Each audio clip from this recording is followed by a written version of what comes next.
because it's melted the rubber to my bloody saw. Christ, it really has melted the rubber to my saw. I suppose in some ways it's a good thing. I don't know if that's going to work out so well next time.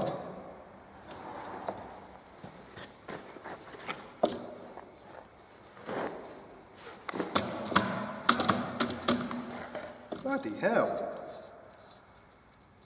That might not be as good as I hoped. Oh, easy.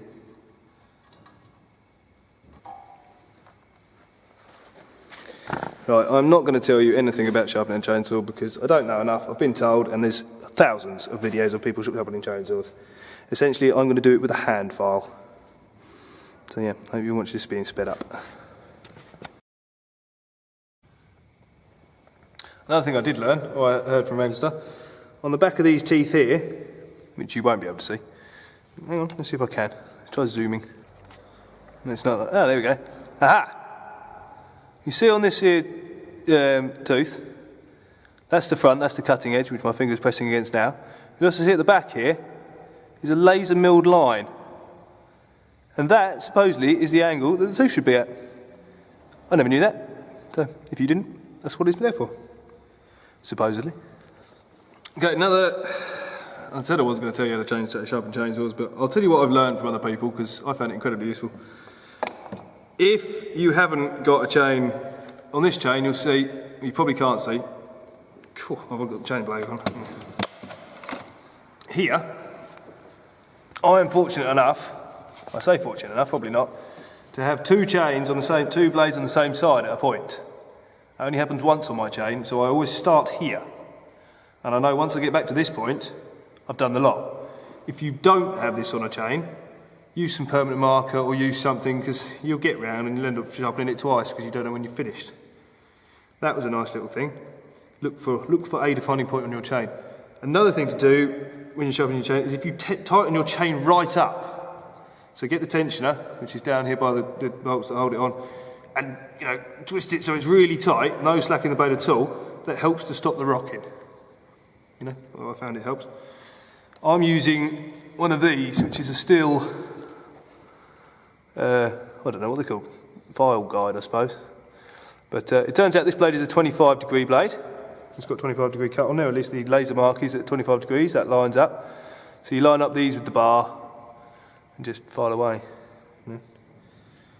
Try and do the same amount on each tooth, I've been told. And you don't have to go mad. I mean, unless you go into a bit of wood or a stone or something, you just need to put a new edge on it. You don't have to re-hone the blades or anything. But that's that side done. So now I'm going to turn the bar around, like so, and do the other side. Another part of sharpening the saw, which I did the other day and doesn't need doing again, it doesn't need doing very often at all actually, is filing down your rakers. This is a raker guide. They come in, if you buy a chainsaw sharpening set, it will have one of these in most probably, and a flat file. You rest this between the two teeth, and you file down the rakers to make sure you don't, because this will stop your blade going in too deep, and it will make sure you get the right size chippings, and you won't stall your saw that often if you keep them at the right height.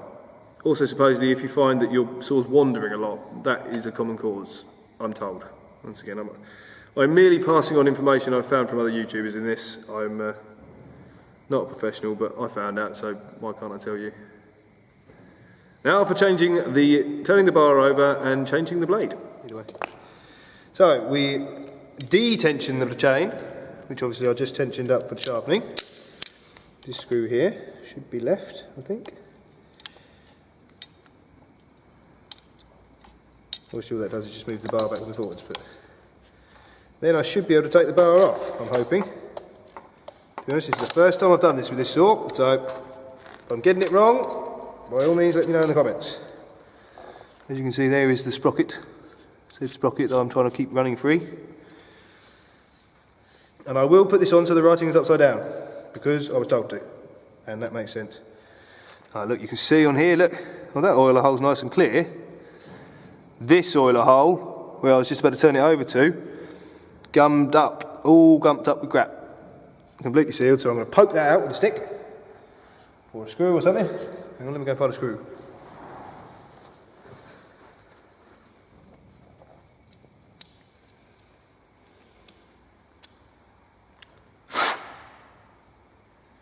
Okay, nice and clear now, good.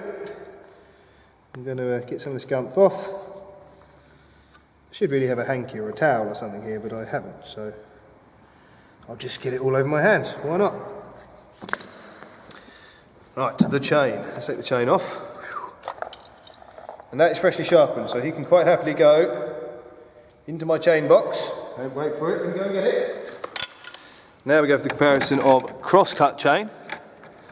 See said angle there. This is really hard to do. And that's that way up. Versus milling chain. Milling chain, look at the angle on the front here. Cross-cut chain, look at the angle on the front there. Supposedly that's the difference. The only difference I've ever heard of, and I don't know. If you do know the difference, you know even more about it, tell me, please. I like to learn these things. But so we're going to put this one, the milling one, on the chain now, on the bar. So the freshly sharpened old crosscut chain goes in the pot. Okay, in the last 4 or 5 minutes, I found the easiest way to untangle a chain for a chainsaw is to put it on a table. Just makes things easier, it seems. I've got to make sure it's going the right way, because that would make me look silly, wouldn't it? Teeth going forward on the top. I'll put it in this pocket, which I hope is the right size, obviously. Run him over the top here.